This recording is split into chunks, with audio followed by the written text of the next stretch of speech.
Okay, let's talk about how every single pill is made perfectly.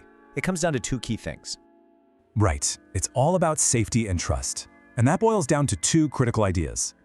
And those two processes are calibration and validation. They sound similar, but they're not. So first up is calibration. Think of this as being all about the tools themselves. Yeah, just like checking your speedometer. You just want to know the numbers right.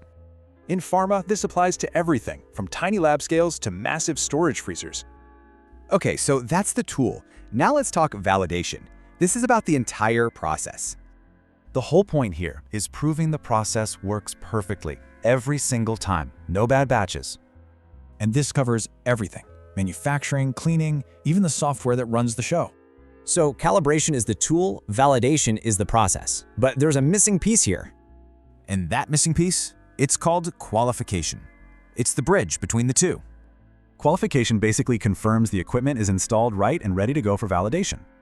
So the order is key. First, calibrate the tools, then qualify the gear, then validate the process.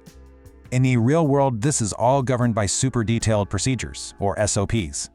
And it's a real team effort. You've got engineers, equipment owners, the whole crew. But what happens if a tool fails its check? You know, if it's out of tolerance. Well, that triggers a huge investigation. You have to check if any product quality was affected. So you might be wondering, how often do they even do these checks? Well, for the really critical stuff, most labs are doing it at least once or twice a year.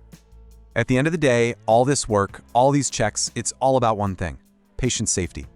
And the FDA puts it perfectly. You have to build quality into the product from the start. So, to wrap it up, calibration ensures your tools are accurate, and validation proves your process works.